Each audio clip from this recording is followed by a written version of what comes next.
what to produce, how to produce, for whom to produce and what provision should be made, है ना, for future generation। अच्छा, अब what to produce के अंदर हम क्या सोचते हैं, मतलब क्या प्रॉब्लम होती है what to produce के अंदर, कि किस टाइप के गुड्स बनाए, क्या हम बनाएं या क्या प्रोड्यूस करें। और दूसरी बात क्या इसी के अंदर हम लोग देखने को मिलती है कि कितना बनाएं, क्या और कितना। सोचिए, देखते हैं ना कि what to produce के अंदर क्या बनाना है, लाइक कंज्यूमर गुड्स बनाने हैं या कैपिटल गुड्स बनाने हैं, बटर बनाना है या डिफेंस गुड्स बनाने हैं, है ना, गन्स बनाए या फिर ब्रेड बनाए, और कितना बनाए वो भी देखना होता है इसी के अंदर। ठीक है, हाउ टू प्रोड्यूस के अंदर हम लोग क्या सोचते हैं, क्या प्रॉब्लम देखने को मिलती है इकोनॉमी को हाउ टू प्रोड्यूस के अंदर, कौन सा मेथड यूज करके हम प्रोडक्शन करें। लाइक ये होता है कितने टाइप के मेथड से हम प्रोडक्शन कर सकते हैं, 2 टाइप के। पहला कौन सा है, लेबर इंटेंसिव, दूसरा कैपिटल इंटेंसिव। लेबर इंटेंसिव तरीके से बनाया, कैपिटल इंटेंसिव तरीके से बनाया, ये प्रॉब्लम है कि नहीं। फिर अब इस प्रॉब्लम को दूर करने के लिए जनरली हम किन फैक्टर को कंसीडर करेंगे, अवेलेबिलिटी और कॉस्ट, कि कौन सा फैक्टर अवेलेबल है मेरे पास, लेबर ज़्यादा अच्छे से अवेलेबल है या कैपिटल गुड ज़्यादा अच्छे से अवेलेबल है, मतलब कैपिटल इंटेंसिव टेक्निक ज़्यादा अवेलेबल है, तो और कॉस्ट किसकी कम है उससे ही बनाएंगे। तीसरा क्या था, what for whom to produce, किसके लिए बना है, यहाँ पे क्या डिसाइड किया जाता है, किस सेक्टर के लिए बना है, किस सेक्शन ऑफ पीपल के लिए बना है ना, ये होता है, अमीरों के लिए बना है या गरीबों के लिए बना है। और लास्ट में हम क्या देखते हैं, 4th प्रॉब्लम क्या होती है मेरी, बढ़ते हैं और साथ साथ खत्म करते चलेंगे। ठीक है, तो चलिए कैपिटल इकोनॉमी के और अलग अलग नाम क्या है, यहाँ पे गलत नाम लिखा है, इसको सही करना पड़ेगा। ठीक है, ये रहे नाम, इसके नीचे लिखे हैं मार्केट इकोनॉमी और लाइजीज फेयर इकोनॉमी। तो कैपिटलिस्ट इकोनॉमी के और क्या क्या नाम हो गए, 2 नाम और हो गए, कौन कौन से, मार्केट इकोनॉमी और लाइजीज फेयर इकोनॉमी। ठीक है, हाँ, यहां पर अब ये तो नाम हो गया, मतलब क्या होता है इस इकोनॉमी का, यहां पर जो भी रिसोर्सेज हैं उन पर कंट्रोल किसका होता है, जो कैपिटलिस्ट सेक्टर है उनका कंट्रोल होता है, लाइक जो बिजनेसमैन है उनका कंट्रोल होता है, वो डिसाइड करते हैं कि क्या बनाना है, कैसे बनाना है और किसके लिए बनाना है और कितना सेव करना है, कितना इन्वेस्ट करना है। तो सारा का सारा कंट्रोल किस पर रहेगा, कैपिटलिस्ट पर रहेगा, यानी एंटरप्रेन्योर पर रहेगा, कह सकते हो। जैसे जो बिजनेसमैन है अंबानी अडानी, इन लोगों पे कंट्रोल रहेगा ना कहीं ना कहीं, अगर ऐसी इकोनॉमी, अगर हमारी इकोनॉमी कैपिटलिस्ट इकोनॉमी है तो, बट अदरवाइज नहीं है तो बाकी देखेंगे आगे जैसे देखने को मिलता है। देखो यहाँ पे ऑल मीन्स ऑफ प्रोडक्शन, क्या बोला, all means of production. Means का मतलब क्या बताया था मैंने शुरुआत में, हाँ, मीन्स मतलब क्या होता है, रिसोर्सेज। ठीक है, तो all means of production are owned and controlled by private individuals, और प्राइवेट इंडिविजुअल्स कंट्रोल कर रहे हैं इन्हें। उनका मेन मोटिव क्या है प्राइवेट इंडिविजुअल्स का, प्रॉफिट मेकिंग करना, प्रॉफिट कमाना। तो अल्टीमेटली कैपिटलिस्ट इकोनॉमी के अंदर ड्राइविंग फोर्स क्या होगी, profit, profit will be the driving force in under capitalist economy. Very good, in short private property is the main stay of capitalism. तो यहां पे क्या होता है, प्राइवेट प्रॉपर्टी कोई और तो जाके यूज नहीं कर सकता। तुम नहीं सोच सकते कि रिलायंस के जो अंबानी के जो भी प्रॉपर्टी हैं उनमें जाकर के तुम यूज करने लग जाओ, अपने तरीके से कहो नहीं भाई इसको ऐसे करो, कह सकते हो क्या, नहीं, क्यों, क्योंकि सामाजिक नहीं है, पब्लिक नहीं है, वो क्या है, उसकी पर्सनल प्रॉपर्टी है। ठीक है, पर्सनल बिजनेस है उसका, and profit motive is the driving force, लो लिखा भी है ये वाली बात। ठीक है, decision of consumer and business determine economic activity with limited role of government. यहां पे गवर्नमेंट का जो कंट्रोल होता है वो कैसा होता है, लिमिटेड कंट्रोल होता है गवर्नमेंट का। लिमिटेड कंट्रोल का मतलब क्या होता है, लाइक बहुत ही कम या बहुत ही नाम मात्र कंट्रोल होता है। यहां पे जो वो चाहेगा वो बना सकता है, जितना वो चाहेगा उतना बनाएगा, जिसके लिए वो चाहेगा उसके लिए वो बनाएगा। गवर्नमेंट कंट्रोल नहीं कर सकती, गवर्नमेंट नहीं कह सकती कि नहीं भाई अमीरों के लिए बनाओ या गरीबों के लिए बनाओ।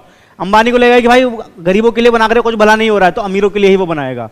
तो गवर्नमेंट का कंट्रोल कैसा होता है, यहाँ पे नहीं होता, या फिर बहुत ही नाम मात्र का होता है, ना के बराबर। तो इसलिए बोला था कि नो गवर्नमेंट इंटरवेंशन, गवर्नमेंट हस्तक्षेप नहीं कर पाएगी ना, ये नहीं कर सकती, क्योंकि कैपिटलिस्ट इकोनॉमी के अंदर यही होता है। ठीक है, इसके कुछ कैरेक्टरिस्टिक दे रखे हैं, वो पढ़ लेते हैं पहले फटाफट से। ये देखो तो क्या क्या होता है इसके अंदर, right to private property, private property है, फ्रीडम ऑफ एंटरप्राइज, आजादी होती है बिजनेस के पास, जैसा वो चाहे वैसा बिजनेस करे वो, है ना। इकोनॉमिक चॉइस, उसके पास अपनी चॉइस है, इकोनॉमी की चॉइस है, वो क्या करना चाहता है, जिसके लिए बनाए उसके लिए बनाना चाहता है, जो बना चाहे कैपिटल गुड्स बनाना चाहता है, प्रोड्यूसर गुड्स बनाना चाहता है, वो जो बनाना चाहता है वो बना सकता है, कोई दिक्कत वाली बात नहीं है, उसको तुम रोक नहीं सकते, उसको कंट्रोल नहीं कर सकते, प्रॉफिट मोटिव तो होता ही है। नेक्स्ट पॉइंट क्या है, ये इंपॉर्टेंट है, कंज्यूमर सोवरेनिटी का मीनिंग क्या होता है? हाँ, कंज्यूमर इज द किंग, तो जो कंज्यूमर चाहेगा वही बनाएंगे। यानी कि मानो कि लाइक ऐसे कि जो अफोर्ड कर सकता है ना। हमारे देश में अमीरों की जनसंख्या ज्यादा कि गरीबों की? गरीबों की। लेकिन अगर हम जो बिजनेस कर रहे हैं और हमारा आईफोन बनाने का बिजनेस है, तो हम आईफोन किसके लिए बनाएंगे? कोई गरीब तो नहीं खरीद पाएगा कहीं ना कहीं, वो पागल है क्या वो 1 लाख का फोन खरीदेगा? है 1 लाख में तो उसका सालाना इनकम नहीं होती उसकी, गरीब की तो देखा जाए तो है? गरीब तो ईएमआई पे ले लेता है, लेकिन ईएमआई पे ले लेगा, चुकानी भी तो पड़ेगी। गरीब की उतनी इनकम ही होगी तो ईएमआई बन जाएगी बेचारे की, है महीने की इनकम, सारी इनकम फोन में दे देगा, घर में खाना क्या खाएगा और खिलाएगा क्या अपने बीवी बच्चों को? दिक्कत हो जाएगी ना फिर। तो ये वाली बात है, इसलिए कंज्यूमर इज द किंग। क्या हुआ, ले रखा है उसने गरीब ने? हैं कैश पे लेंगे, वेरी गुड, ये होती है बढ़िया बात। ठीक है, अमीर बनो खुद लो, ठीक है, जल्दी जल्दी पास करो, पैसे कमाओ और खुद लो कैश पे, वो भी ठीक है। वापस आते हैं, बात कर रहे थे कि अब आईफोन वाला जो सोचेगा वो क्या सोचेगा कि गरीबों का भला होगा इससे? नहीं, वो तो सोचेगा कि भाई अमीर लोग खरीद सकते तो अमीर लोगों के लिए बनाना है मेरे को, चाहे देश में चाहे 30% अमीर हो, 30% भी नहीं वैसे तो मान लो 30% अमीर 70% गरीब है, तो 30% के लिए बनाया, क्योंकि 30% लोग डिमांड कर रहे हैं उसकी, गरीब तो नहीं कर रहा है ना कहीं। तो ये वाली बात है, तो consumer is the ultimate king. ठीक है, तो लिख लो इस वाली बात को यहाँ पे शॉर्ट में, बस उन्हें पढ़ा भी होगा।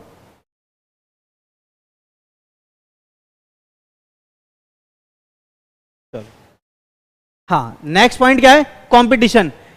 कैपिटलिस्ट इकोनॉमी के अंदर कंपटीशन होता है या नहीं होता? होता है कि नहीं होता, बताओ। होता है, वेरी गुड, क्योंकि जहां पे प्रॉफिट होता हुआ दिखेगा वहां पे और लोग भी कूदेंगे या नहीं कूदेंगे? मानो कि मैं यहां पर एक बिजनेस खोल दूं, ठीक है, मैंने यहां एक पान की दुकान लगा दी अगर, और उसमें बहुत प्रॉफिट हो रहा है, तो कल को तुम भी आ जाओगे बगल में वहीं पे, इसको क्या हो गया, कल को तुम भी आ जाओगे, कहोगे हम भी पान की दुकान लगाएंगे, और तुम भी मेरे साथ कंपटीशन करोगे कि क्या है, तुम्हें तुम्हारे मन में भी क्या लालच आ रहा है, प्रॉफिट कमाने का, है ना। तो कंपटीशन कैपिटलिज्म में होता है, आप रोक नहीं सकते। ठीक, next point, last point, absence of government. Government का तो पहले पढ़ लिया हमने कि इंटरफेस नहीं होता है। ठीक है, good morning Divya, good morning, ये लो, ठीक है, चलो बहुत बढ़िया।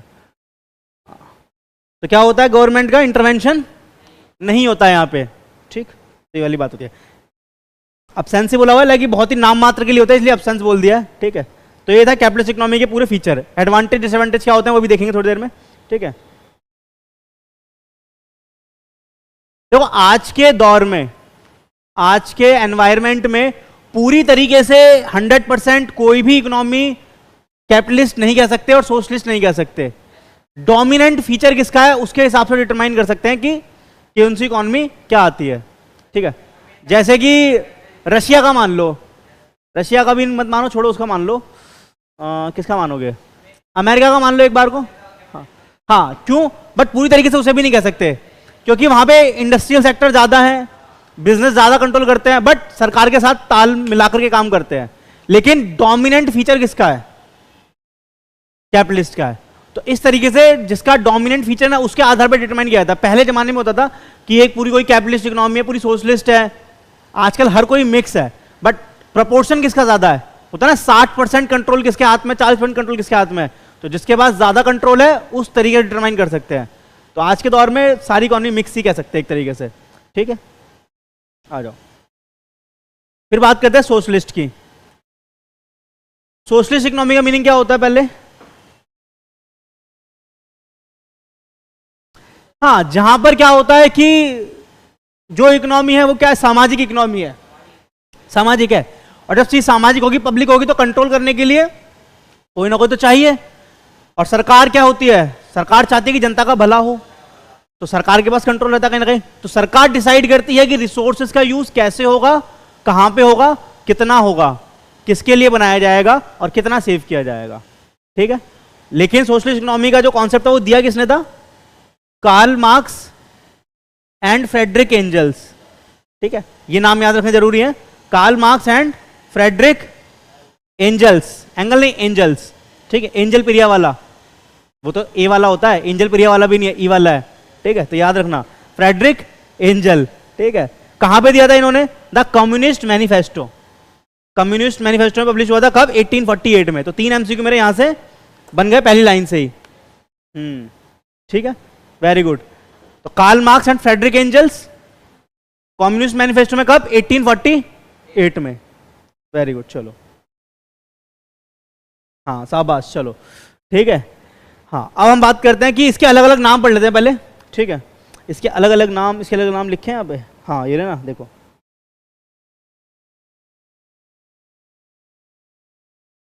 It is also called as command economy और centrally planned economy. Command economy और सेंट्रली प्लान्ड इकोनॉमी क्यों कहा गया है इसे?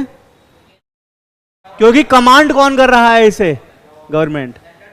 और सेंट्रल माने कि एक सेंट्रल, कमांड का मतलब क्या है? किसी हाँ एक पॉइंट से कंट्रोल किया जा रहा है, तो सेंट्रल से कंट्रोल किया है ना कहीं, एक ही जगह से डायरेक्शन आ रही है कि क्या बनाना है, किसके लिए बनाना है, कितना बनाना है, वो सब। तो इसलिए बोलते हैं प्लान्ड इकोनॉमी या सेंट्रली प्लान्ड इकोनॉमी, ठीक है, या कमांड इकोनॉमी, ठीक है। आ जाओ, यहां पे क्या होता है? कलेक्टिव ओनरशिप होती है बाय स्टेट। यहां पे क्या जनता की क्या कलेक्टिव ओनरशिप होती है, और चलाता कौन है इसे? सरकार चलाती है। सरकार डिसाइड करती है क्या बनाना है किसके, क्योंकि सरकार का उद्देश्य क्या है? सर वेलफेयर करना, समाज का कल्याण करना। और कैपिटलिस्ट इकोनॉमी का उद्देश्य क्या था? प्रॉफिट मेकिंग करना। तो कहीं ना कहीं वो होगा ना कि सरकार चाहेगी जनता का भला हो, सरकार ये नहीं सोचेगी कि अमीरों को फायदा हो। हालांकि प्रैक्टिकली बात अलग है, बट हम जो वो एक होना चाहिए उसके बारे में बात कर लेते हैं कि सरकार जो चाहती है वो चाहती है कि सबका भला हो, गरीब भी आगे बढ़े, मिडिल क्लास भी आगे बढ़े, और अमीर को टैक्स लेकर ये गरीब तक पहुंचाया जाए। तो एक जैसा बैलेंस बना रहे, इक्विटी बनी रहे समाज के अंदर ना, इनकम इक्वालिटी आए, वो एक चीज होती है। तो वो अलग बात है, बट खैर हम जो पढ़ते हैं, जो लिखा हुआ है उसके बारे में फोकस करते हैं। प्रैक्टिकल दुनिया से कनेक्ट मत करना, नहीं तो आंसर गलत हो जाएगा, ठीक है। तो सरकार क्या चाहती है? सरकार चाहती है सबका भला हो, है ना, कि सोशल वेलफेयर हो, तो उसी के आधार पर काम करते हैं। यहाँ पे ड्राइविंग फोर्स क्या होता है? Social welfare. कैपिटलिस्ट में ड्राइविंग फोर्स क्या था? Profit motive. इधर उधर मत कर देना, मतलब पूरा मतलब चेंज हो जाएगा। कहीं तुमने प्रॉफिट मोटिव कर दिया सोशलिस्ट में, मोदी जी गुस्सा हो जाएंगे, ठीक है, आ जाओ, वैसे आजकल गुस्से में है। हाँ, material means of production that is factories, capital, mines, etc. are owned by whole community represented by the state. यहाँ पे जो रिसोर्सेज पर कंट्रोल होता है वो किसके पास होता है? पूरी पब्लिक के पास होता है। मतलब कि किसका ओनरशिप किसके पास होती है? पब्लिक की ओनरशिप होती है। क्या तुम सड़क पे जाते हो, कोई रोकता है तुम्हें? अपनी सड़क समझ के चले जाते हो ना, घर की है, सब लोग की है, कि सबका मिला जुला अधिकार है। इंडिया गेट घूमने जाते हो, जा सकते हो नहीं जा सकते? कोई रोकेगा तुम्हें? कोई नहीं रोकेगा। कौन रोकेगा? नहीं घूमने आना, तो सर ने रोका था? नहीं, वैसे जा सकते हो ना, वैसे कोई तो नहीं रोक सकता। हाँ, तो ऐसी बात है। तो ये क्या है? सोशल है, कि अपना है, लेकिन अपना है उसका ये मतलब नहीं कि वहां चले गए और वहां पे जा गए चद्दर तान के बस पड़े ही हुए हैं महीनों हफ्तों तक, कि भाई अपना घर है नहीं, तो गंदगी करते हैं वहां पे, नहीं, वो नहीं करना। क्यों? क्योंकि उसको तुम्हें हमारे जो फैक्टर हैं जिन पे हमारा राइट है, उनको रिप्रेजेंट कौन कर रहा है? स्टेट बोल दो सरकार, स्टेट का मतलब होता है गवर्नमेंट, है ना। स्टेट गवर्नमेंट नहीं, सिर्फ गवर्नमेंट होता है स्टेट का मतलब, चाहे कोई सी भी गवर्नमेंट हो सकती है, सेंट्रल स्टेट अलग बात है, ठीक। हाँ, नहीं तो अगर जनता के हाथ में छोड़ दिया जाएगा कि तुम ही रिप्रेजेंट करो, तो एक दूसरे को मार कूट के जो बचा उसी का बचेगा सब कुछ फिर, है ना। इसलिए रिप्रेजेंट कौन करता है? सरकार रिप्रेजेंट करती है कि भाई हिसाब से सबको मिल जाएगा, टेंशन मत लो, हम हैं, ठीक है, तो भरोसा रखो सरकार पे, वाली बात होती है। Resources are allocated according to commands, जैसे कि कमांड आती है ऊपर से कि कैसे अलोकेट करना है, कितना अलोकेट करना है, of a central plant authority. And market forces have no role in allocation, और मार्केट फोर्सेज का कोई भी रोल नहीं होता। मार्केट फोर्सेज बोले तो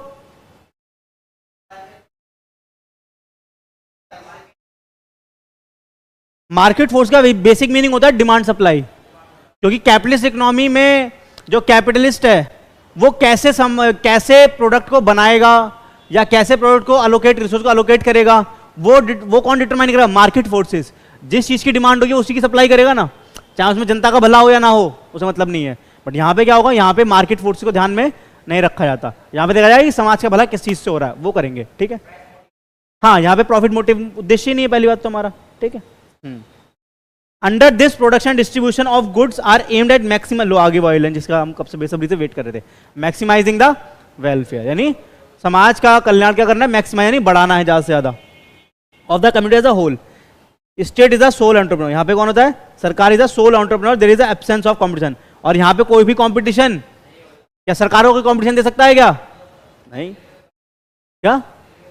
हाँ, रेलवे कौन तुम बना लोगे बैठ करके? अंबानी कहीं मैं चलो रेलवे बनाता हूँ, वो तो महंगी होगी। सरकार ने क्या कर रखा है कि सब लोग यूज कर पाए, है ना? तो सरकार का कोई कंपटीशन ही नहीं है, ऐसी बात है।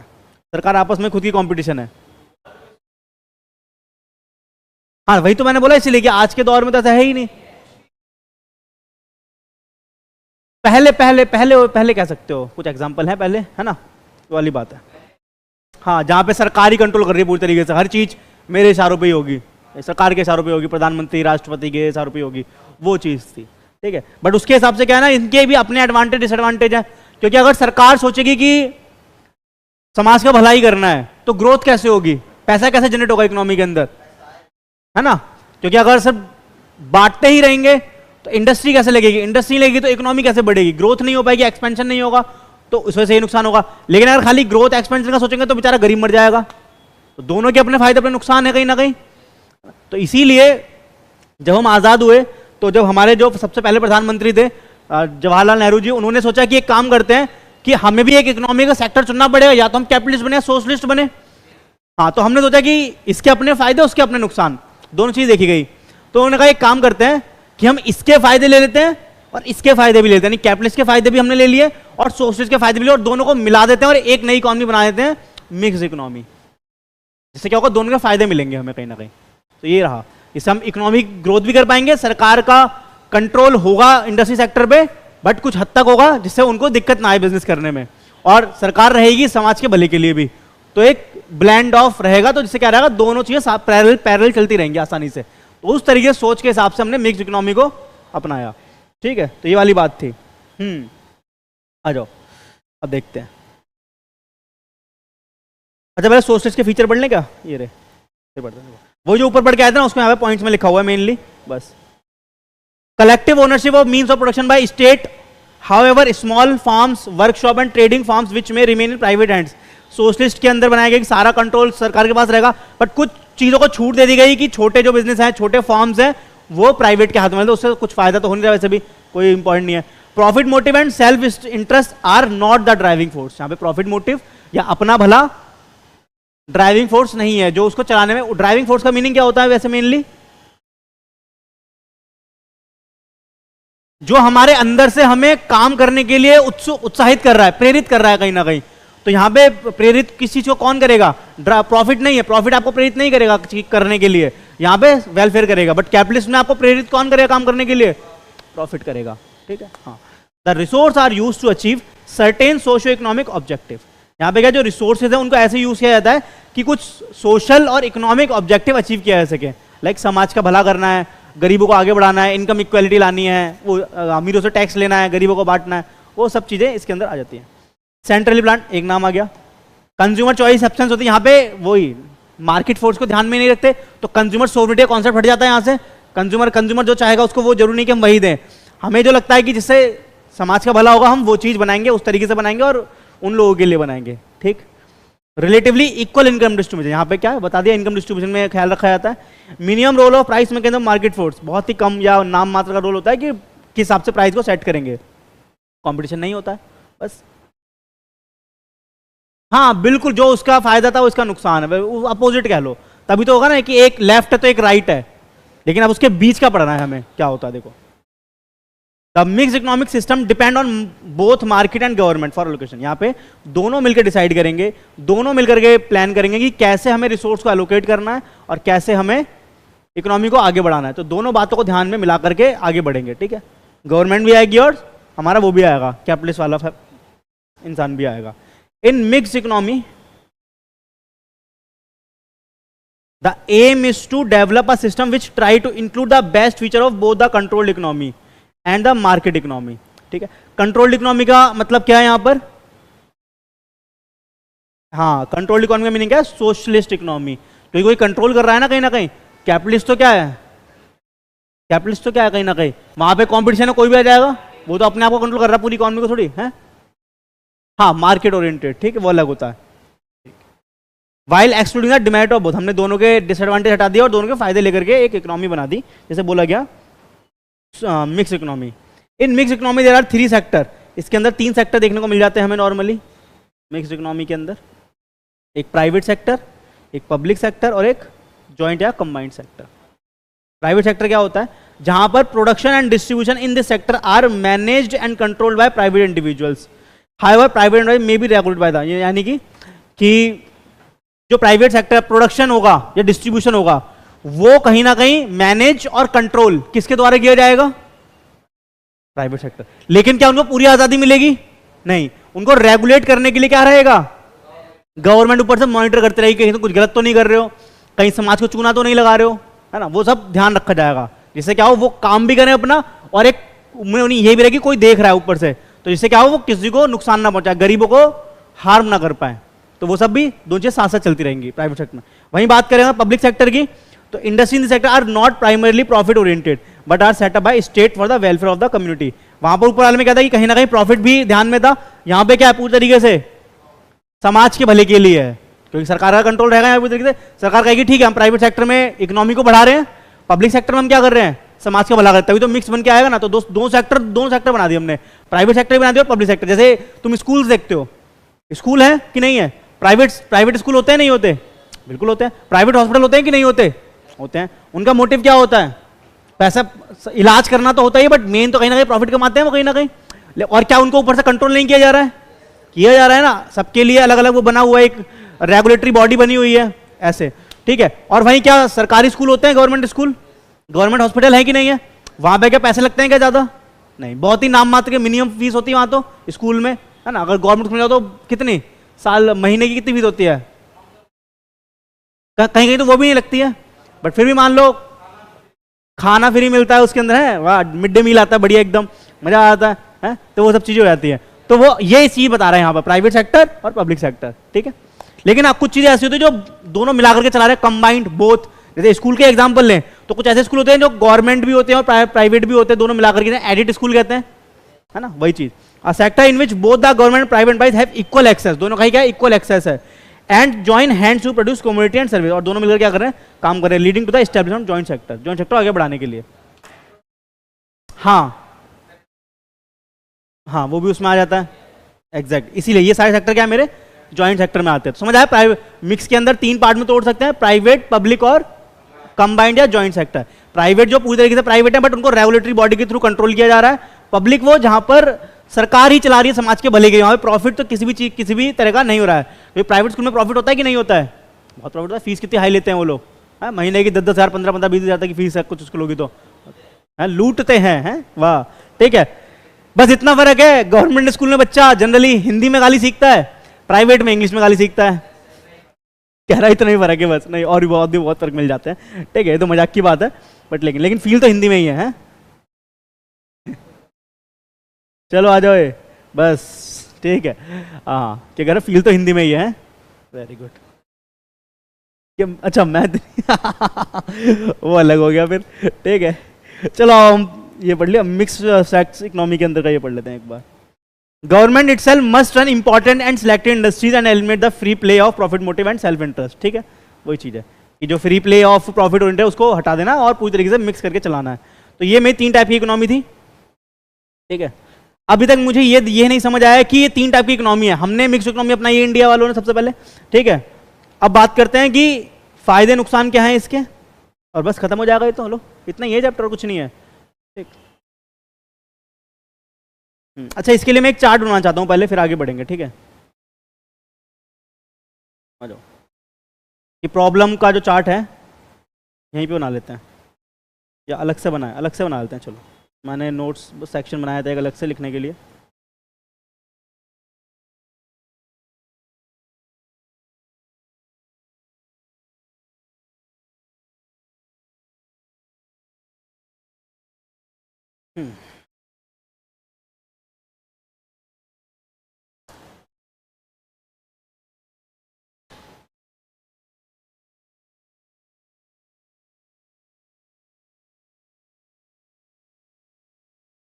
चलो,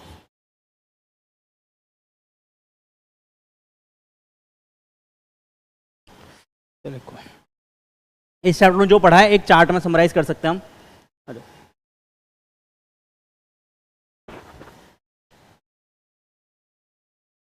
सेंट्रल प्रॉब्लम्स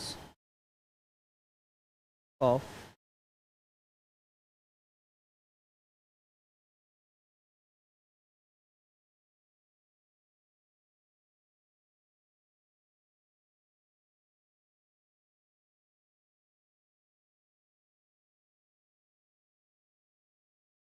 ठीक है।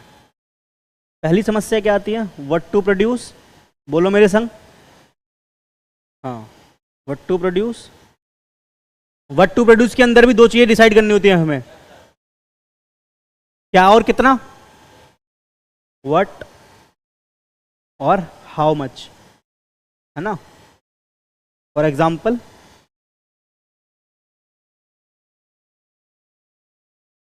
गन्स और बटर,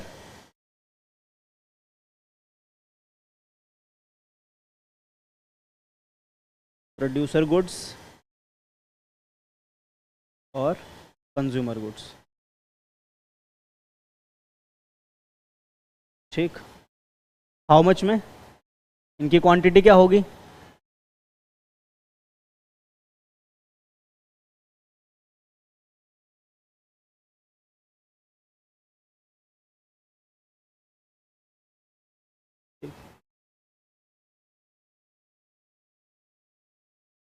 सेकंड समस्या क्या है? How to produce.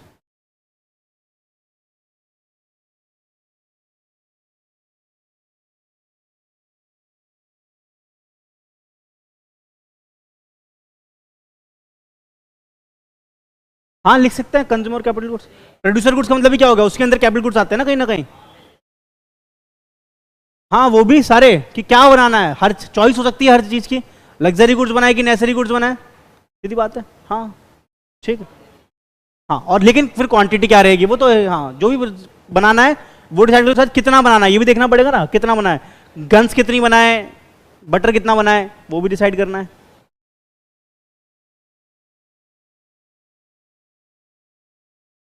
कैसे बना है?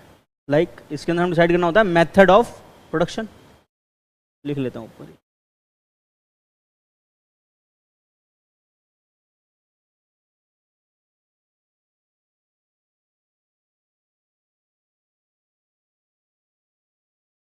लेबर इंटेंसिव, या फिर दूसरा क्या था? Capital intensive. ठीक है। दोनों ही चीजों में हमें क्या देखना होता है? Cost and availability.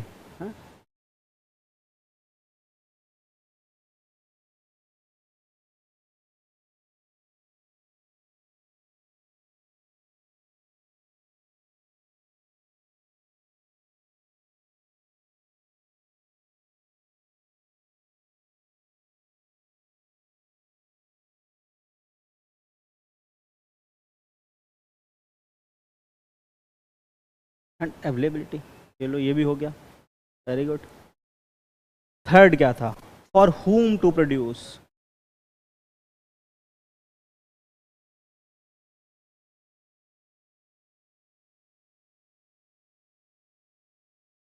किसके लिए बना है?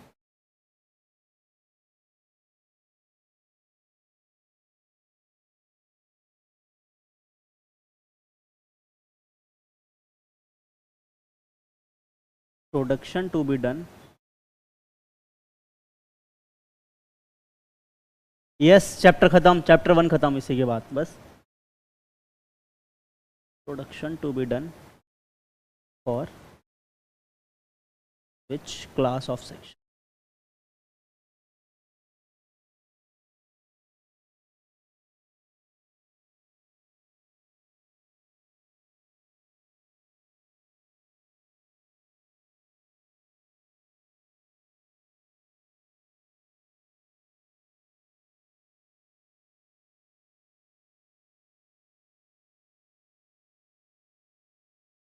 हाउ।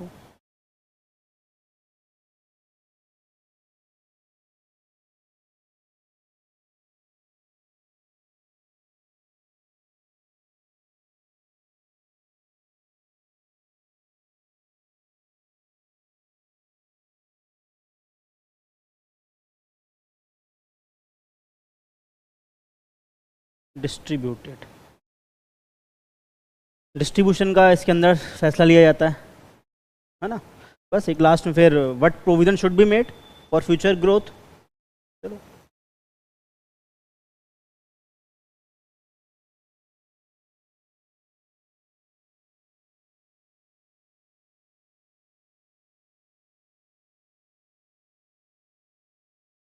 हाउ टू प्रोड्यूस, हाँ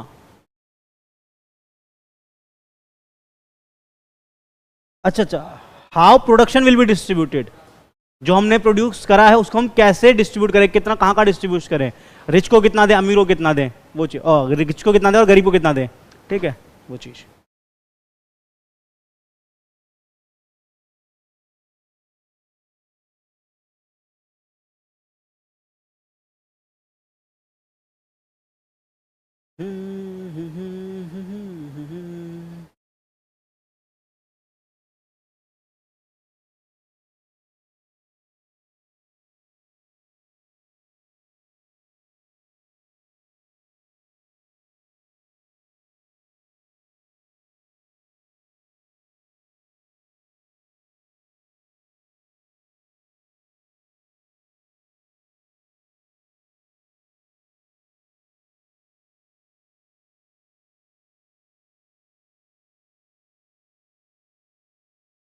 फॉर फ्यूचर,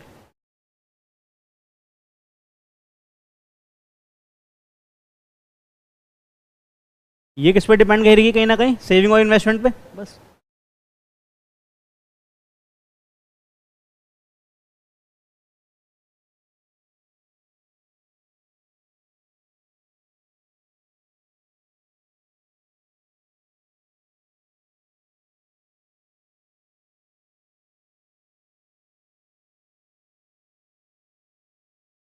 बस लो, ये था इस चैप्टर के अंदर। और फिर इसके बाद की कितने टाइप की हमारी इकोनॉमी होती है, सेंट्रली प्लान, सोशलिस्ट और मिक्स इकोनॉमी। बस नफा नुकसान पढ़ लें अब इसका, चैप्टर खत्म, चैप्टर 1 खत्म। बस तीन क्लास में खत्म हो गया पूरा चैप्टर 1, तीसरी क्लास तो आज इसकी इकोनॉमिक्स की हमारी।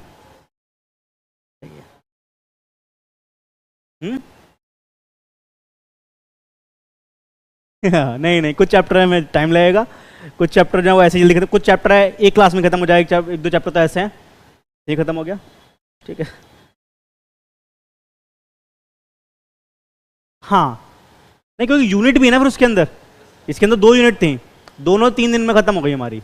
बट अब जो नेक्स्ट चैप्टर रहेगा, चैप्टर नंबर 2, वो सबसे बड़ा चैप्टर है, वो बहुत बड़ा है। उसके अंदर यूनिट 1 में ही हमें 5-6 क्लास कम से कम चाहिए, कम से कम अच्छे से समझना है तो। फिर यूनिट 2 के अंदर कम से कम 2 से 3 क्लास मान लो। फिर यूनिट 3 है उसके अंदर, वो हार्डली 2 क्लास मान सकते हैं, एक क्लास में भी खत्म हो सकती है, वो सेम है। तो वो चैप्टर सबसे लंबा है, उसमें लगते हैं क्लास अच्छी। फिर उसके बाद तो फिर 4-5 में होता चलता है। चलिए ठीक है, आ जाओ वापस नोट्स पे आ जाते हैं।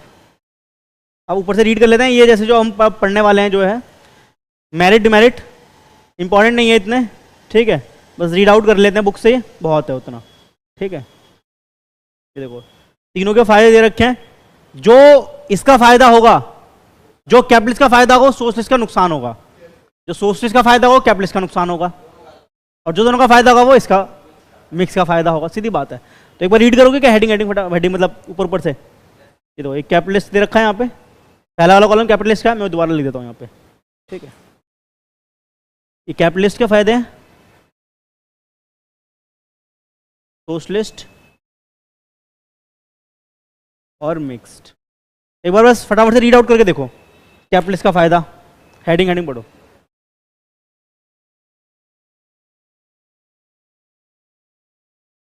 समझ आया तो ठीक है, बढ़िया, बताओ मेरे को अच्छे से।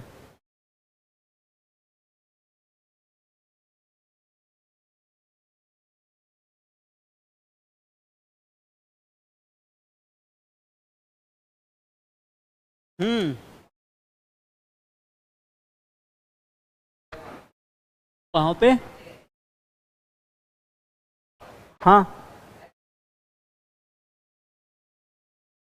Incentive for innovation and technological progress, क्या, अच्छा सुनो, गुड, देखो अगर जनरली ये माना जाता है कि अगर कोई काम लेबर से करवा रहे हो और एक लेबर है, काम करने में टाइम भी ज़्यादा लगेगा उसको और प्रोडक्शन भी लिमिटेड हो पाएगा, और तुम्हें प्रोडक्शन बढ़ाना तो लेबर ज़्यादा लगानी पड़ेगी। पहले इस बात को समझो, उसकी सैलरी वेजेस ज़्यादा होंगे कहीं ना कहीं, और वो टाइम पास भी करेंगे, बातें करेंगे, चाय ब्रेक चाहिए, ठीक है। लेकिन वहीं अगर मैंने 4 लेबर को निकाल करके एक मशीन अगर लगा दी मैंने, तो मेरी वन टाइम इन्वेस्टमेंट है कि नहीं है, मेरी हर महीने की सैलरी बचेगी नहीं बचेगी जो मैं उनको देता था, तो कहीं ना कहीं प्रोडक्ट भी अच्छा एफिशिएंटली बनेगा प्लस और लो कॉस्ट भी आएगी, क्योंकि आजकल के दौर में बहुत सी मशीनें ऐसे हैं, बहुत से इक्विपमेंट ऐसे हैं जो कहीं ना कहीं सस्ते मिल जाते हैं और टिकाऊ मिल जाते हैं, तो हम ज़्यादा प्रोडक्शन कर सकते हो, तो कॉस्ट भी बचती है मेरी कहीं ना कहीं, और क्या होता है प्रोडक्ट भी स्टैंडर्ड बनता है, तो इसलिए लिखा है वो पॉइंट।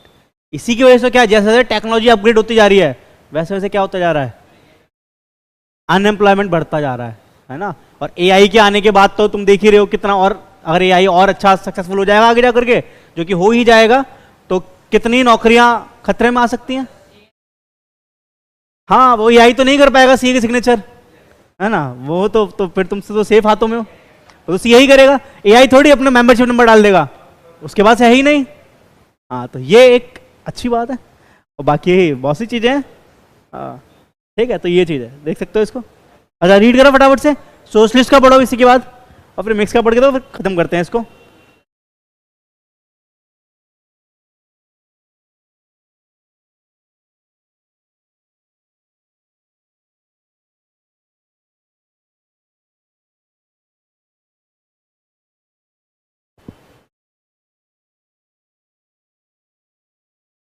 है ना, इजी है, तुम खुद ही करो सारा वही जो हमने पढ़ा है, कहीं ना कहीं फायदे नुकसान में डिस्कशन में देख ही लिए थे इसके कहीं ना कहीं मोर और लेस। अच्छा ये फायदे फायदे देख, बार नुकसान भी रखे होंगे नीचे, देख लो इसको, जो उसके नुकसान थे उसके फायदे इसके नुकसान, इसके नुकसान उसके फायदे।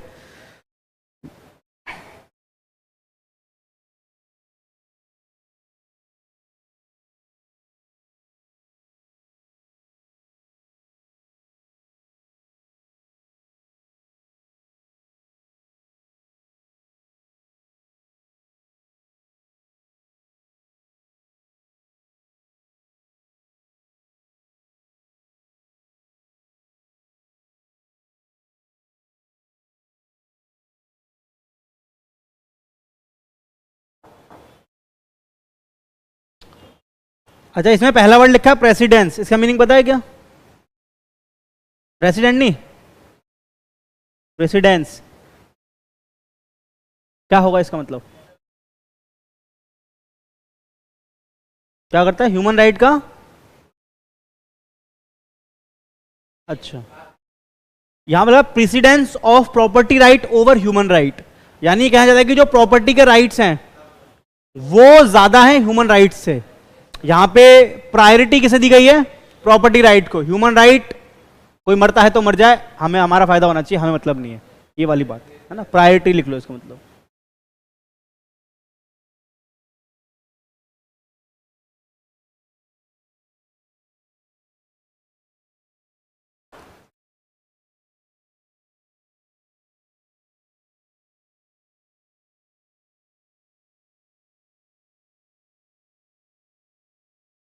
किसमें? मिक्स्ड में, हाँ। पुअर इंप्लीमेंटेशन कैसे होगा? मिक्स में। देखो कोई एक काम करना है, ठीक है, उसको करने के लिए कुछ लोग काम कर रहे हैं, लेकिन अगर 2 लोग कंट्रोल करेंगे किसी चीज को तो कहीं ना कहीं इंप्लीमेंटेशन, तो क्योंकि सरकार का मोटिव अलग है, प्राइवेट एंटरप्रेन्योर का मोटिव अलग है, हाँ, तो जब दोनों के ऑब्जेक्टिव क्लैश करेंगे आपस में तो दिक्कत तो होगी। वो राइट जाने को कहेगा, वो कहेगा नहीं लेफ्ट जाना है, तो इंप्लीमेंट करने में दोनों को क्या करना पड़ेगा? कुछ ना कुछ समझौते करने पड़ेंगे, सैक्रिफाइस करने पड़ेंगे, और कोई करे ना करे। और हमारे प्रधानमंत्री जी तो झुकते हैं किसी के आगे? प्रधानमंत्री झुकेगा नहीं बिल्कुल भी, एक नंबर का हमारा है, 56 इंच का सीना झुक जाएगा तो गलत बात है, ठीक है। फिर चाहे अंबानी रानी कुछ भी बोले ना, झुकेगा नहीं है, ठीक है, तो वाली बात है, वो तो होगा ही, डिले तो गई। यहां पे जहां पे सरकारी काम आ गया वहां डिले है कि नहीं है ना? जब तक पैसे नहीं दोगे काम आगे नहीं बढ़ेगा। रिश्वत चलती है, ब्राइब चलती है क्या? हाँ, इलेक्टोरल बॉन्ड, ठीक है। वो सुप्रीम कोर्ट मांगती रह गई कि इसके बारे में बताओ, पूरे डिटेल दो। वो कह रहे कि हाँ देते हैं। महीना भर हो गया, लंच के बाद लंच कर रहे हैं अभी। सीरियसली मतलब बताओ, सुप्रीम कोर्ट से कहते हैं लंच कर रहे हैं। खैर जो भी है, तो अनड्यू डिलीजेंस तो होता है, यहाँ पर सरकारी काम आ जाता है, तो ये सब चीजें हैं। खैर डन, वेरी गुड। कोई और पॉइंट इस पर जो पूछना हो? बाकी समझ आए होंगे मेरे ख्याल से। फिर भी कुछ है ना, कुछ बताना है? नहीं, ठीक है, चलो बस ये लो। Chapter 1 over. क्या बात है, बढ़िया हो गया। तो शुरू करें चैप्टर 2। चैप्टर 1 जो तुमने पढ़ा पूरा 5 से 7 नंबर का है, जो एग्जाम में पूछता है, ठीक है। चैप्टर 2 है जो एग्जाम में कम से कम 10 और मैक्सिमम 15। अच्छा वेटेज है इसका, और चैप्टर भी अच्छा है। ये चैप्टर समझ आ जाएगा तो इससे आगे के चैप्टर समझने में आसानी हो जाती है, क्योंकि अगर डिमांड समझ लोगे तो सप्लाई उसका बिल्कुल ही क्या है, अपोजिट टाइप है, आसानी रहती है समझने में। और डिमांड समझ आया तो फिर आगे के जो चैप्टर है वो कहीं ना कहीं इंटरलिंक थोड़े थोड़े रहते हैं, तो पॉइंटों में समझने में आसानी होती है। तो वो सब फायदा मिलेगा ही मिलेगा इस चैप्टर का ना, इसलिए इसमें टाइम लगेगा भी थोड़ा सा, तो कोई दिक्कत वाली बात नहीं। टाइम क्या, 2 क्लास एक्स्ट्रा बस, लेकिन अच्छे से पढ़ लोगे तो एग्जाम में 10 से 15 नंबर स्कोर अच्छा कर पाओगे यहाँ से। और 40 में से अगर 15 नंबर सिक्का होगा तो लाई कितने की रह गई, सिर्फ बचे हुए 25 नंबर की। पहला पास होना 40 नंबर इंपॉर्टेंट है ना, 40 आ गए फिर तो उसके बाद तो जो है वो बोनस ही है फिर तो, क्योंकि पहले एग्जाम में 40 की लड़ाई रहती है। तो 40 नंबर अगर पहले 1 घंटे में सिक्योर कर लिए तो 2 घंटे के अंदर क्या ही बचा मेरे लिए। 1 घंटे का पेपर है, अगले 1 घंटे में क्या ही करना है फिर तो, जो है उनको 70-80 तक लेके जाना है, 90 तक लेके जाना है, बस फिर क्या दिक्कत।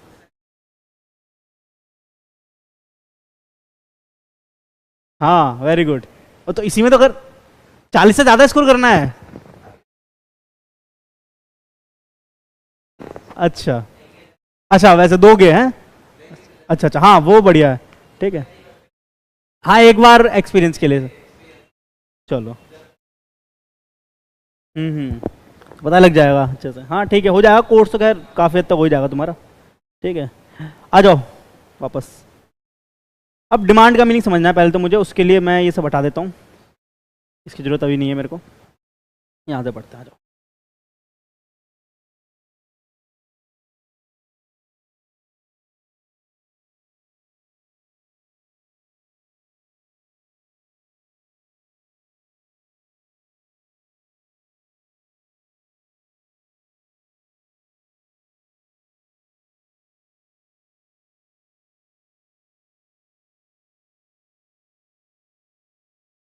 Theory of demand.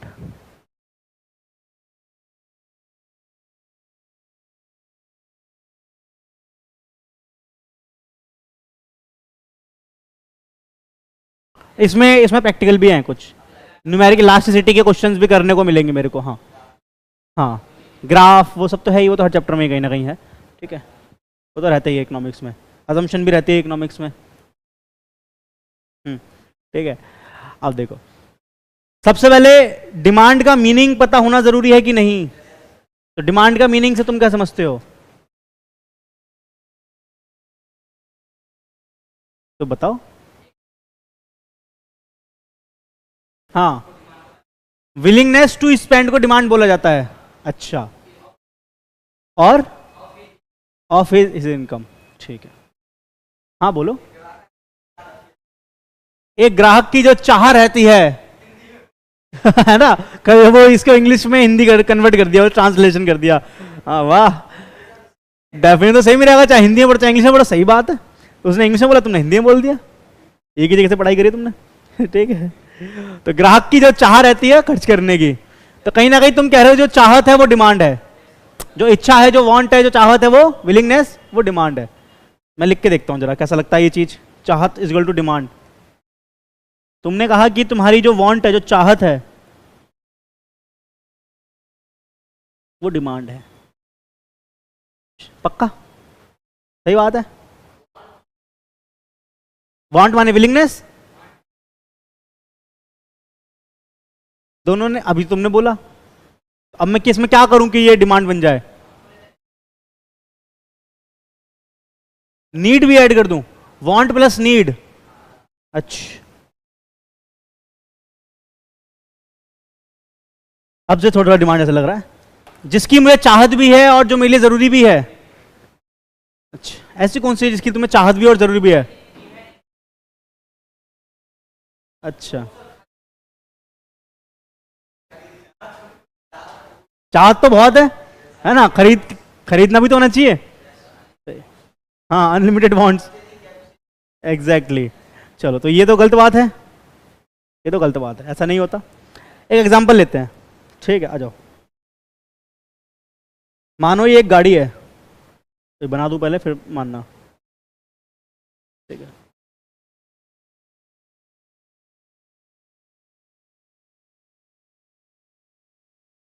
क्या बात है।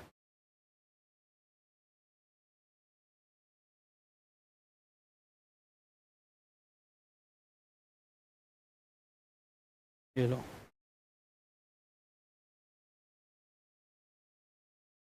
तो ये एक गाड़ी है। बुक बुक मत देखो, बुक में कुछ नहीं है, मैं बता दूंगा, मुझे याद है। अरे बहुत आ गया, अभी तुम टेंशन मत लो, बहुत है इसके अंदर पढ़ने के लिए। चैप्टर 2, फिर चैप्टर 3 प्रोडक्शन एंड कॉस्ट, इसके बाद।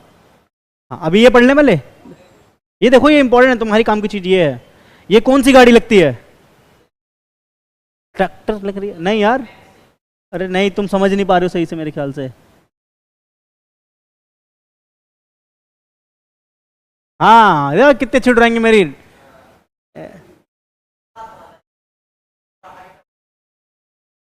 कोई नहीं, ट्रैक्टर जैसा लग रहा है तो बड़ी गाड़ी है भाई, तो ट्रैक्टर तो लगेगी ना, अमीरों की गाड़ी है, बड़ी गाड़ी है, कोई वो तो है नहीं, टाटा नैनो तो है नहीं फिर।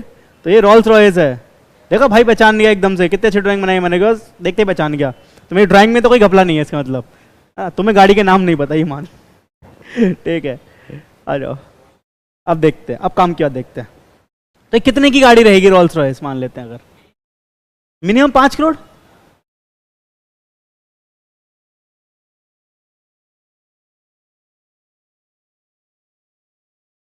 है ना, इससे कम में क्या ही रखोगे अब रोल्स रॉयस को। ठीक है। हम्म, तो देखो, ये 4 लोग हैं,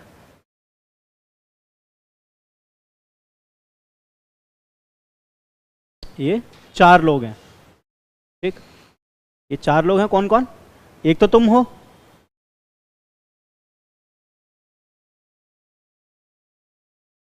और मान लेते हैं, चलो इस लड़की को भी ले लेते हैं।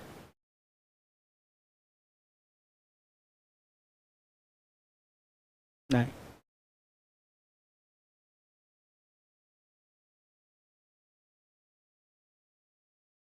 ठीक है, हाँ जी। तो पिंटू आ गया, तो ये 4 लोग हैं मेरे, ठीक है। अब इनमें से किसको गाड़ी चाहिए? कौन चाहता है ये 5 करोड़ की रॉयल्स है उसके घर की पार्किंग में खड़ी हो? चाहते हो?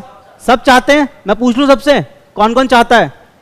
ठीक है, तो मैंने कहा भाई किसकी इच्छा है गाड़ी खरीदने की? सबकी, तुम्हारी तो है ही, ठीक है। पिंटू ने कहा मेरे को नहीं चाहिए गाड़ी, मैं नैनो में ही ठीक हूं। अपनी चॉइस है, उसे रॉल्स रॉयस नहीं चाहिए, उसे कोई और गाड़ी, नैनो चाहिए, जी वैगन चाहिए होगी या मर्सिडीज होगी, वो अपनी अपनी चॉइस, अपनी अपनी पसंद है। उसे उसे पॉर्श चाहिए हो, कोई नहीं, अभी तुम्हारे पास यही है, लेकिन उसे पॉर्श चाहिए पिंटू को, फिर नहीं चाहिए तुम्हें, क्योंकि उसे ऐसे लिखना आता है इसलिए वो पॉर्श मांग रहा है, ठीक है। चलो, उसके बाद अब मैं कौन हूं? मैं ये गाड़ी बनाता हूं, मैं रॉल्स रॉयस हूं, ठीक है। हाँ, thank you Tanya. Okay, okay. अब इसके बाद रॉल्स रॉयस जो है, किसने बोला कि मैं मैन्युफैक्चर हूं इसका, मैं गाड़ी बनाता हूं। चलो जी, अब मुझे पता चल लग गया कि भाई ये 3 लोग जो हैं, आकाश, गौतम और श्रेया को गाड़ी चाहिए। तो as a manufacturer of Rolls Royce बना दूं, मैं बना दूं? मेरे बारे में भी सोचो थोड़ा सा, जब मुझे पता है कि तुम्हारी ये इच्छा है, तो क्या बना दूं? क्या क्या 3 गाड़ी बना दूं मैं? नहीं, क्यों? हाँ, अब मैं एक चीज और बनाने से पहले एक चीज और देखना चाहूंगा। क्या? कि भाई ये बताओ, एबिलिटी किस पे है?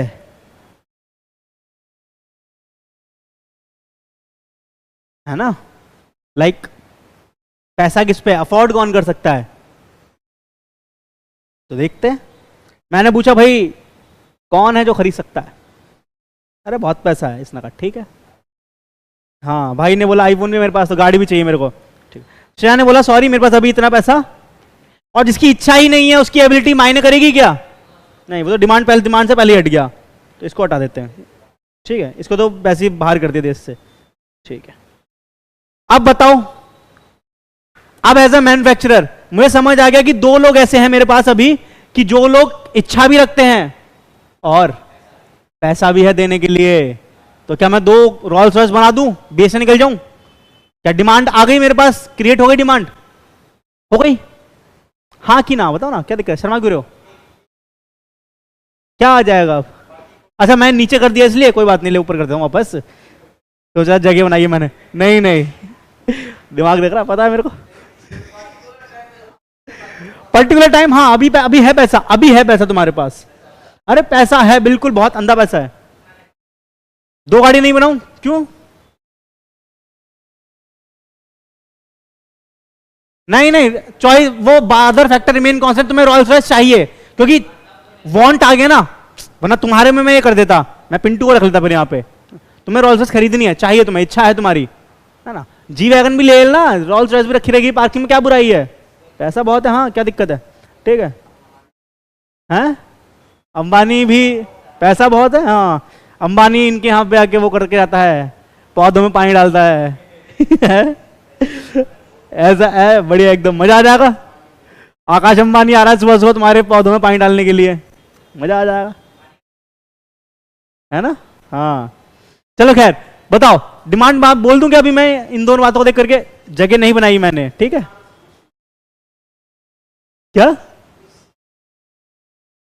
नहीं नहीं, मिल जाएगा, वो तो पैसा है तो मिल ही जाएगा ना, कोई भागो थोड़ी, इतने बुरे थोड़ी तुम लोग।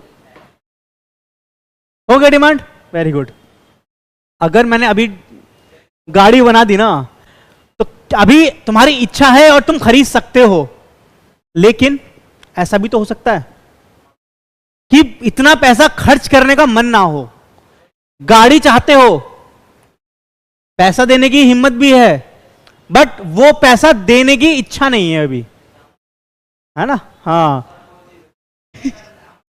वो क्लोज, थोड़ा क्लोज था, भावना को समझ रहा था कहीं ना कहीं, बट शब्द नहीं मिल रहे थे उसको, है ना? भावनाएं मिल गई थी, बट शब्द नहीं मिले थे। ठीक है, तो ऐसी बात है। तो विलिंगनेस टू पे, जैसे कभी कभी क्या होता है कि मानो कि तुम्हें कोई फोन लेना है, तुमने कहा कौन सा फोन लेना है, तुमने कहा चलो आईफोन 15 प्रो मैक्स लेंगे। ठीक है, तुम्हारा फोन खराब हो गया, तुमने पापा से कहा मेरे को आईफोन 15 प्रो मैक्स लेना है, तुम्हारी इच्छा है, तुमने मांगा इसलिए कि तुम्हें पता है कि मिल जाएगा, पैसा भी है, सीधी बात है। लेकिन पापा ने बोला कि इतने खर्चा करने की जरूरत क्या है? क्या ही काम है तेरा फोन का, तुझे बस क्या ही तो करना है, लेक्चर देखना है, दोस्तों को कॉल वगैरह करनी होगी, और 1-2 से चैट करनी होगी, इंस्टा चलाना होगा बस, तो रील्स देखनी होगी, शॉर्ट्स देखने होंगे मेनली, तो उसके लिए आईफोन का क्या ही रोल यूज है तुम्हारा? उससे अच्छा कोई एंड्रॉइड फोन ले लो, पैसा भी कम लगेगा। ऐसा नहीं कि दिलवा नहीं सकते, बट यूज नहीं है तो पैसा देने की इच्छा नहीं हो रही है, हाँ, मतलब कि इतना वर्थ इट नहीं है तुम्हारे लिए अभी। तो ऐसे ही तुम्हें लग रहा है कि 5 करोड़ रुपए रॉल्स रॉयस के लिए वर्थ इट नहीं है, ये चीज है, ठीक है बट पैसा देने का इच्छा नहीं है, तो ये वाली बात है। तो थर्ड पॉइंट क्या आ जाएगा? तीसरी बात भी होना जरूरी है, एग्जैक्टली, विलिंगनेस। हाँ, अब भाई ने मना कर दिया, भाई को विलिंगनेस नहीं है पैसा देने की, ठीक है, और इसके पास तो पैसा ही नहीं है, तो कहाँ से आएगी इच्छा पैसा देने की? और भाई की तो इच्छा ही थी गाड़ी खरीदने की, तो उसको तो पहले हटा दिया हमने, पिंटू को, ठीक है। तो इसने कहा मेरे पास पैसा भी है, मेरी इच्छा भी है, और मैं पैसा खर्च करना भी चाहता हूं, तो बस। तो अब एज अ मैन्युफैक्चरर मैं किसकी डिमांड को कंसीडर करूं कि भाई डिमांड मार्केट में हो गई? आकाश की डिमांड को। तो ये इसने फुलफिल कर दी सारी कंडीशन, और जब तीनों कंडीशन फुलफिल हो जाती है, इसी को मैं क्या बोलता हूं? इसे ही बोलते हैं हम इफेक्टिव डिमांड।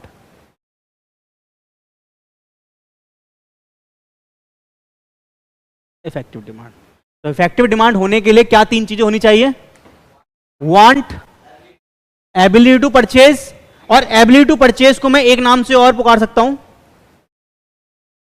Purchasing power. है ना भाई? हाँ, वर्ड एमसीक्यू में तो वर्ड आ सकता है ना, फिर पहचानना पड़ेगा, है ना, ए एंड बी बोथ करके आंसर लिखना पड़ेगा फिर। तो परचेजिंग पावर या फिर थर्ड विलिंगनेस टू पे, तीनों चीजें होगी तब हम बोलेंगे किसी भी वस्तु की डिमांड आ गई है या हो गई है। अनइफेक्टिव नहीं होता, मतलब इकोनॉमिक में बोला जाता है हाँ ऐसा अनइफेक्टिव, तो बाकी हो ना इनफेक्टिव, ये इफेक्टिव थी, जहां पे कंडीशन फुलफिल नहीं हो रही थी ना वो सारी इनफेक्टिव, क्या तो फिर क्या दिक्कत है? तो ये वाली बात है। तो एज ए मैन्युफैक्चरर मैं क्या करूंगा, मैं सिर्फ एक गाड़ी बनाऊंगा, क्योंकि एक गाड़ी की ही अभी डिमांड है मार्केट में। तो डिमांड को कंसिडर करने के लिए मुझे तीनों चीजें देखनी होती है, एक तो वांट, एबिलिटी टू परचेज और विलिंगनेस टू पे। अब एक सवाल मेरे मन में आ जाता है कभी कभी, क्या सवाल आता है मेरे मन में, इंग्लिश से जुड़ा हुआ सवाल है बस, और कुछ नहीं है। जैसे कि अभी मैंने ऊपर बताया था, तो मुझे हमने जब बात करी थी कि वांट माने इच्छा होता है, भाई ने भी शुरू में बताया था कि विलिंगनेस,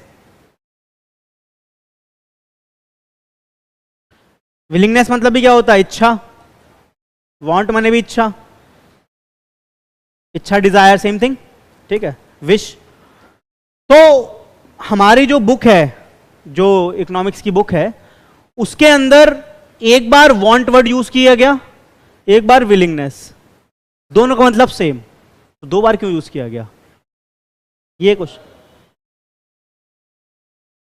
वहां पे वांट का मतलब इच्छा है, नीचे भी विलिंगनेस का मतलब इच्छा हो गया, तो दो बार, अरे कहीं पे सामने लिखा है, तुम छोड़ो उसको, अभी दिखा देंगे, अभी बोर्ड पे जो मैंने लिखा है इसकी याद कर रहा हूं मैं, ठीक है। तो दो बार यूज क्यों किया मैंने, क्योंकि मतलब हिंदी तो सेम ही है ना, उसकी भी इच्छा है, उसका भी मतलब इच्छा होता है, कैसे? हाँ, क्या कर रहा है ये?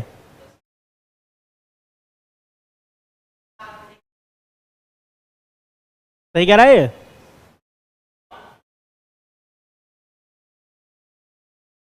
और विलिंगनेस, विलिंगनेस वे अच्छा, वांट हो गया ब्रॉड टर्म, विलिंगनेस हो गया नैरो टर्म।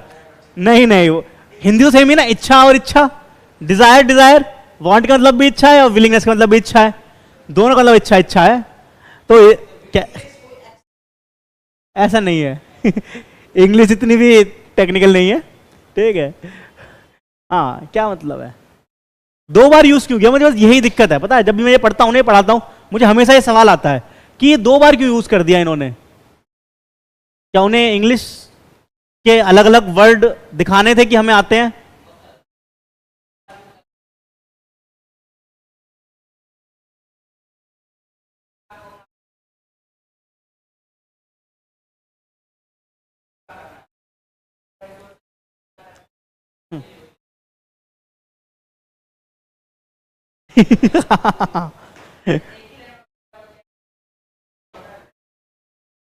वो कह रहा है शॉर्ट में बताया ना मैंने, ब्रॉड टर्म नैरो टर्म।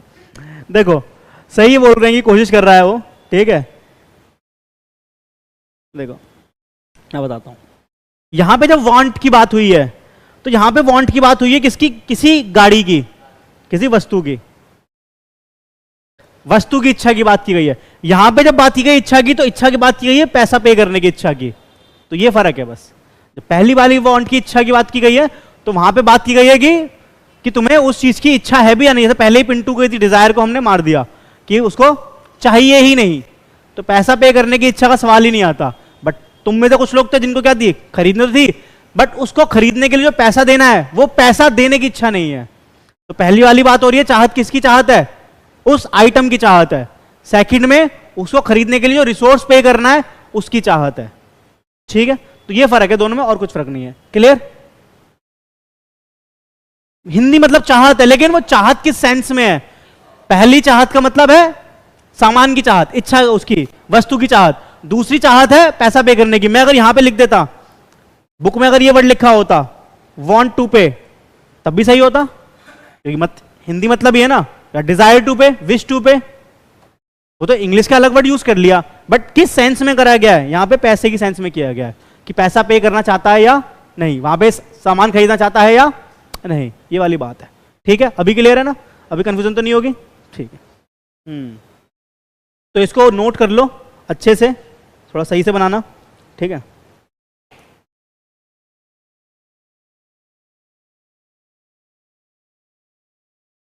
और क्या, एग्जाम्पल को तो नोट करोगे तभी समझ आएगा। बुक में तो टेक्स्ट लिखा हुआ है, एग्जाम टाइम में टाइम कम होता है ना, सिर्फ एक दिन मिलता है पढ़ने के लिए। अब तुम वो पूरा बुक तो रीड नहीं कर पाओगे, लेकिन ये पढ़ लोगे तो क्लियर हो जाएगा कि क्या चीज होती है। हाँ, नहीं नहीं, जो हाँ जो मैं लिखा रहा हूँ वो तो लिखना ही है ना। उसके अलावा मैं बता दूंगा क्या लिखना जरूरी है, अदरवाइज जो मैं लिख रहा हूँ वो तो कोशिश करो कि सारा लिखो ही लिखो, ठीक है। क्योंकि और ना लास्ट में जब हैंड रिटन नोट से पढ़ोगे तो पढ़ाई अच्छी होती है, और खुद के बने हुए नोट ज्यादा अच्छे से समझ आते हैं, है ना। और एडवाइस एक बार लिख लोगे तो दूसरी बार पढ़ोगे तो नया नया नहीं लगेगा, हाँ। तो ये वाली बात रहती है, तो सारी चीजें फायदे फायदे वाली है।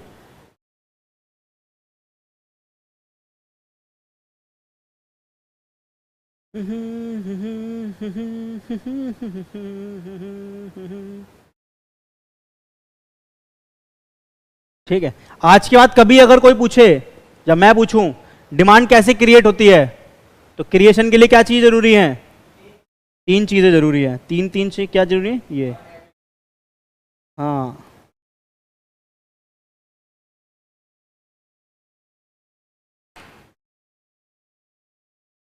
ला ला ला ला ला ला ला ला ला ला ला ला ला ला। हो गया ना? चलो,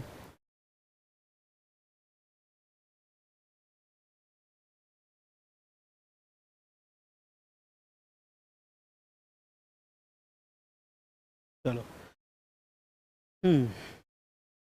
अब आगे चलते हैं, ठीक है।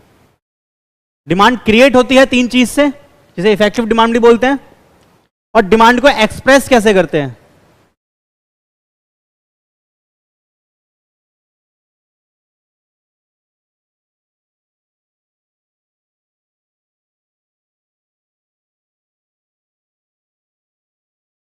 एक्सप्रेस कैसे करेंगे डिमांड को? इसके लिए भी क्या जरूरी है? इसके लिए भी मेरे पास तीन फैक्टर जरूरी है। हम तीन तरीके से डिमांड को एक्सप्रेस करते हैं, तीनों चीजें होने जरूरी हैं। क्या क्या? पहली वाली बात, ऊपर देखो, अभी हमने क्या लिखा था? प्राइस लिखा था या नहीं लिखा था? प्राइस था 5 करोड़ का। दूसरी बात, क्वांटिटी, कितनी क्वांटिटी बनानी है, डिमांड कितनी क्वांटिटी की डिमांड है या नहीं, कितनी क्वांटिटी प्रोड्यूस करनी नहीं करनी, वो। थर्ड, टाइम, हाँ, कितने टाइम की डिमांड है ये, 1 साल के अंदर की डिमांड है, 2 साल के अंदर की डिमांड है, 1 महीने की है, 1 हफ्ते की है, 1 दिन की है, 2 दिन की है, 4 दिन की है, वो सब बातें होती है इसके अंदर, ठीक है। हाँ, price, quantity and time.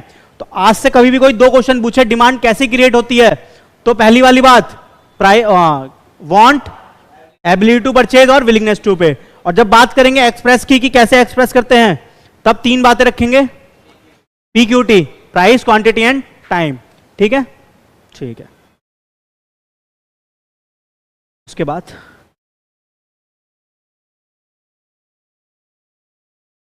Demand is a dash concept.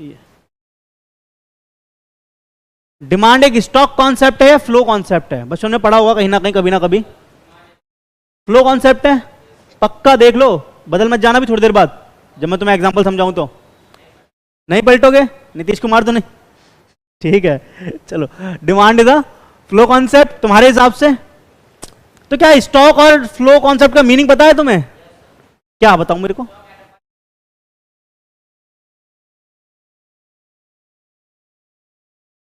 तो क्या डिमांड को हम पीरियड ऑफ टाइम में नापते हैं या पर्टिकुलर टाइम पर? अब ये सोच लो, उसके हिसाब से डिसाइड होगा ना। पक्का? कैसे? ठीक है, ऑनलाइन वाले तो आंसर देखिए, उन्होंने पढ़ा हुआ है, ठीक है, रिवीजन कर रहे हैं वो साथ साथ। चलो ठीक है, हाँ,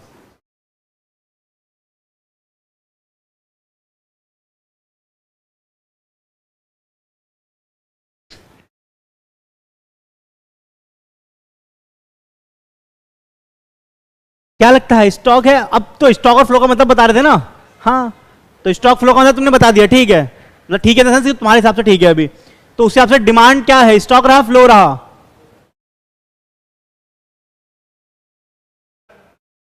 क्या तुम फ्लो फ्लो में? अच्छा, किसी का तो सही ही होगा, है, तुम फ्लो बोलो, हम स्टॉक बोलते हैं। स्टॉक होगा, वेरी गुड, बात मान ली उसकी। शाबाश, आओ देखें एक बार। तो पहले स्टॉक और फ्लो का मतलब समझ लेते हैं, ठीक है, फिर बात करते हैं। देखो मैं यहाँ स्टॉक और फ्लो का मतलब समझाने की कोशिश करता हूँ पहले। ठीक है, अभी लिखना मत, समझ लो पहले। स्टॉक को मेजर करते हैं at particular point of time,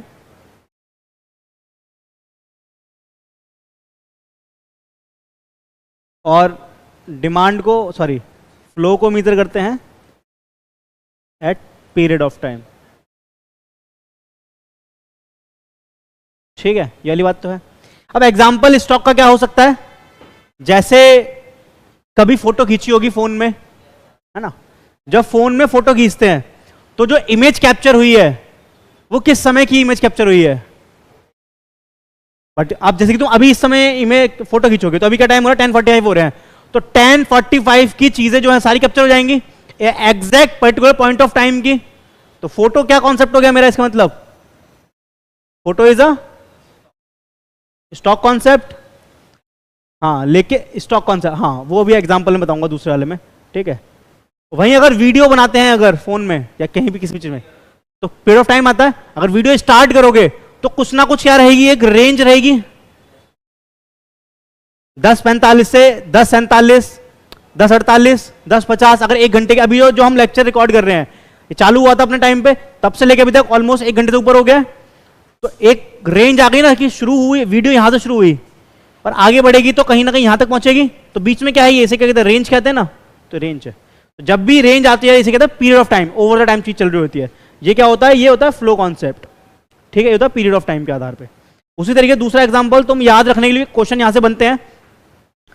balance sheet जो होती है वो स्टॉक कॉन्सेप्ट है, फ्लो कॉन्सेप्ट है?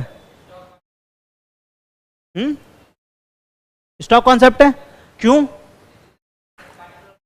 क्योंकि बैलेंस शीट जब बनाते हैं तो ऊपर हेडिंग क्या लिखते हैं, बैलेंस शीट एज ऑन 31 मार्च, यानी उसके अंदर जो असेट लायबिलिटी शो हो रही है वो कब की है, 31 मार्च, यानी पर्टिकुलर डेट की, पर्टिकुलर पीरियड टाइम की, सॉरी।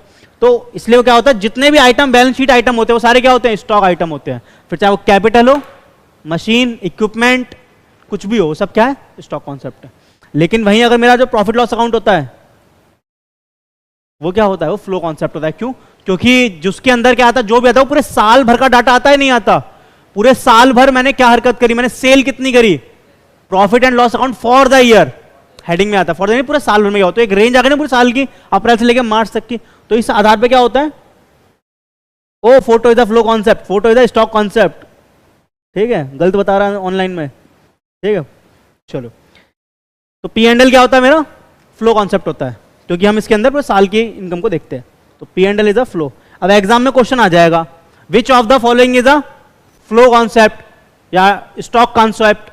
तो ऑप्शन में क्या क्या होगा, तो पहले तो डेप्रिसिएशन क्या है, स्टॉक कॉन्सेप्ट है, फ्लो कॉन्सेप्ट है, फ्लो, क्योंकि पी एंड एल में आता है। तो पूछ सकता है कि फ्लो है कि स्टॉक है, ठीक है। और बैलेंस शीट क्या होता है, स्टॉक कॉन्सेप्ट होता है। ये तो समझ आ गया, तो ध्यान रखना। अब रटने का झंझट खत्म हो गई, कौन सा आइटम मेरा स्टॉक है, कौन सा फ्लो है। जो बैलेंस शीट में आता है वो स्टॉक है, जो पी एंड एल में आता है वो फ्लो आइटम है। अब ये लेकिन डिमांड तो समझ नहीं आएगी, demand stock concept flow concept है, आप समझते हैं। दो नाम लेते हैं,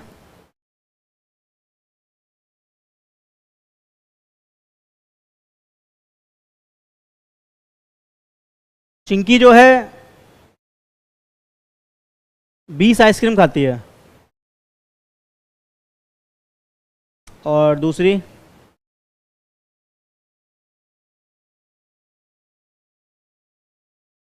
रिंकी जो है 15 आइसक्रीम खाती है। कौन ज्यादा खाता है, पक्का? अरे हाँ, अगर तुमने चिंकी बोला जैसे तो ये तो गलत बात है, तुम अभी आंसर दे ही नहीं सकते, क्योंकि अभी ये बता ही नहीं है कि 20 आइसक्रीम कितनी देर में खाती है वो, है ना। तो अब 20 आइसक्रीम की जो डिमांड वो करती है, अब ध्यान समझना, 20 आइसक्रीम जो डिमांड कर रही है वो 20 आइसक्रीम डिमांड करती है पूरे 1 मंथ के अंदर, और वहीं जो रिंकी है वो 15 आइसक्रीम डिमांड करती है 1 वीक में। अब बताओ, तो ज्यादा आइसक्रीम किसकी है, रिंकी की है तो महीने भर की 60 हो गई ना कहीं। अब तुमने कैसे पता, जब तुम्हें क्या मिला, एक पूरे टाइम रेंज मिली तुम्हें कि एक महीने की है कि एक वीक की है। तो एक महीना क्या होता है, रेंज होता है, शुरू होता है 1 तारीख से खत्म होता है 30 से 31 तारीख को। और वहीं बात करें रिंकी की, तो वो बात करें हफ्ते की, तो हफ्ता भी क्या एक रेंज है, मंडे से Sunday, Monday to Saturday, Monday to Sunday, कैसा भी कर लो, ठीक है। तो ये क्या है, रेंज। जो डिमांड होती है वो किसी तरीके से होती है कि हम जो डिमांड करते हैं किसी भी वस्तु की, तो हम देखते हैं कि कंज्यूमर जो है वो कितने टाइम पीरियड की डिमांड कर रहा है। क्या उसकी एक दिन की डिमांड है, अगर एक दिन भी क्या है फ्लो रहेगा, स्टॉक रहेगा, एक दिन भी फ्लो रहेगा, क्योंकि सुबह से लेकर शाम तक रेंज आ गई ना। हाँ, तो एक दिन भी क्या हो जाएगा, फ्लो हो जाएगा। तो एक दिन भी रेंज है, तो देखना है कि एक दिन की डिमांड है, 4 दिन की है, हफ्ते की है, महीने की है, साल की है, तो फ्लो है, ठीक है। तो इसलिए क्या होता है, डिमांड क्या, कैसा कॉन्सेप्ट है हमारा, exact demand is a flow concept, ठीक है।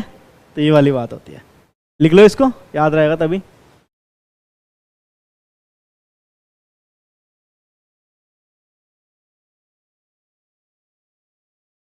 अब पढ़ते हैं बुक से एक बार।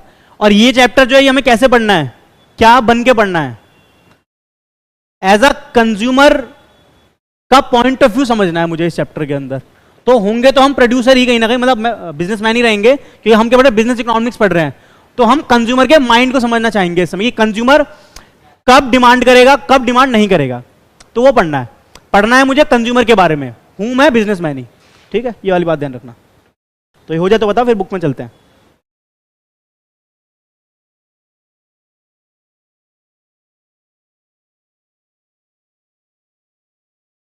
आ जाओ। तो डिमांड का मीनिंग देख लो इसी बात पे। Demand refers to the quantity of goods और service that consumer are willing, वो चाहता है, वांट लिखा था, want willing same thing, and able to purchase, able to purchase है at a various price during a given period of, क्या लिखा है यहां पे, period of time, point of time तो नहीं लिखा, पीरियड लिखा है, 1 महीना 1 साल, ठीक है।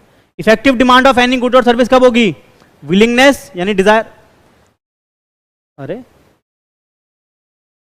अरे ठीक है, कब होगी, डिजायर यानी वांट, एबिलिटी यानी मीन्स टू परचेज या purchasing power, third willingness to use those means for purchase, ये क्या है, मीन्स का मतलब होता है रिसोर्स, मीन्स का मतलब क्या होता है, रिसोर्स, क्या वो उन रिसोर्स को यूज करना चाहता भी है, नहीं चाहता, थर्ड वाला पॉइंट जो हमने लिखा था, क्लियर। देख लो ये ग्राफ की फॉर्म में देख सकते हो, desire means to purchase, willingness to use those means. Availability of demand किस पर आधारित है, प्राइस, प्लेस और टाइम, क्वांटिटी भी लिखोगे यहाँ पे, वैसे तो आगे लिखा होगा वैसे, ठीक है, ये लिखा, ठीक। 2 things are to be noted in the quantity demanded, always expect a given price, price का होना जरूरी है, जब प्राइस ही नहीं होगा तो फिर कैसे डिमांड कर लेंगे हम। Second is a flow concept, कैसा कॉन्सेप्ट है, क्योंकि सिंगल आइसोलेटेड परचेज नहीं है, क्योंकि हम कैसे कह सकते हैं कि जो अभी लिखा था चिंकी कितनी आइसक्रीम खाती है, तो पता ही नहीं चलेगा, तो हमें पीरियड नहीं पता चलेगा उसका, और पीरियड नहीं पता चलेगा तो हम कैसे डिटरमाइन करेंगे कि कौन ज्यादा कर रहा है कौन कम कर रहा है, ठीक है। Hence we expect demand so much quantity per period of time, इसलिए कितनी क्वांटिटी वो डिमांड कर रहा है या कर रही है किसी पीरियड ऑफ टाइम के दौरान, क्लियर, ठीक है। ये वाली बात आ गई। डिमांड, टाइप ऑफ डिमांड देख लो, हमें जो पढ़ने मेनली 2 टाइप की पढ़ने, एक तो इंडिविजुअल डिमांड पढ़ना है मुझे अपने यहाँ पे, और एक मार्केट डिमांड। इंडिविजुअल डिमांड क्या होता है कि किसी एक इंडिविजुअल की डिमांड एक तरीके से, और मार्केट उस इंडस्ट्री के अंदर जितने भी सारे इंडिविजुअल की डिमांड को जोड़े तो मार्केट डिमांड बन जाता है, बस इतनी बात है। एग्जाम के पॉइंट ऑफ व्यू से कोई इंपॉर्टेंट नहीं है, ठीक है, बस नाम दिया हुआ है तो पढ़ लिया मैंने, ठीक है। नेक्स्ट पॉइंट ये पढ़ना, ये इंपॉर्टेंट है, फैक्टर ऑफ डिमांड। ये क्या होते हैं कि किन किन चीजों की वजह से डिमांड बढ़ता या घटता है, या डिमांड बढ़ती है घटती है, डिमांड में चेंज आता है किन किन चीजों की वजह से। तो बहुत सारे फैक्टर हैं, बहुत सारे फैक्टर को याद करने के लिए एक शॉर्ट फॉर्म बना लेते हैं, ठीक है। प्यारी प्रीतो, ठीक है, हाँ लास्ट में ओ है, प्यारी प्रीतो, पी फॉर प्यारी पहला वाला, और फिर लास्ट में प्रीतो। P for price, P R for price of related goods, Y for income, T for taste and preference, and O for other. Other के अंदर 3-4 पॉइंट याद रखने मेरे को, population, future expectation, climate change, ये सब चीजें याद रखनी है। ठीक है, तो ये सारे पॉइंट यहाँ लिखे हैं, देख सकते हो।